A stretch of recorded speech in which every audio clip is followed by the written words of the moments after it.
Hi hello నమస్తే, నేను మీ Jessie. మన గోదావరి వంటల్లో కొన్ని రెసిపీస్కి అసలు కాంపిటీషనే ఉండదు కదండి. అలాంటి ఒక రెసిపీ ఈ తాటి రొట్టి. తాటికాయ సీజన్ ఆల్రెడీ స్టార్ట్ అయిపోయిందండి. మరి ఈ తాటికాయతో చాలా సింపుల్గా ఈ రొట్టెని ఎలా చేసుకోవాలో చూపిస్తా, మీరు కూడా చూసేయండి.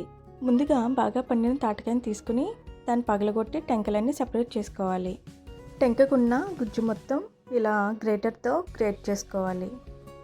ఇప్పుడు ఒక బౌల్ తీసుకుని ఒక కప్పు తాటిగుజ్జుకి 1.5 కప్పు ఇడ్లీ రవ్వ, అరకప్పు బెల్లం వేసుకొని బాగా మిక్స్ చేసుకోవాలి. ఇప్పుడు ఇందులోనే అరకప్పు కొబ్బరి తురుము వేసుకొని బాగా కలుపుకోవాలి. కొబ్బరి తురుము వేయడం వల్ల టేస్ట్ అనేది ఇంకా పెరుగుతుందండి. ఇప్పుడు ఇందులోనే కొన్ని వాటర్ పోసుకొని బాగా కలిపి మూత పెట్టి ఒక అరగంట పక్కన పెట్టుకోవాలి. అరగంట తర్వాత రవ్వ అనేది బాగా నానిపోయి ఉంటుంది.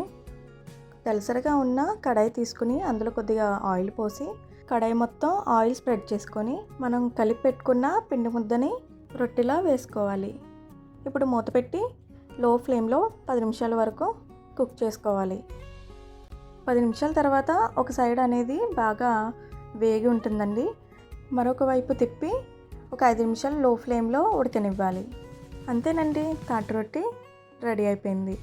మీరు కూడా ట్రై చేసి ఎలా వచ్చిందో కామెంట్ సెక్షన్లో కామెంట్ చేయండి. తాటికాయతో చేసే మరొక రెసిపీ అదేనండి, తాటిగారెలు. ఆ రెసిపీ కూడా మన ఛానల్లో ఫుల్ వీడియో ఉంది. ఈ వీడియో కింద లింక్ ఇచ్చాను, ఒకసారి వెళ్ళి చూసేయండి. మరెన్నో వీడియోస్ కోసం మన ఛానల్ని సబ్స్క్రైబ్ చేసుకోండి. Thank you.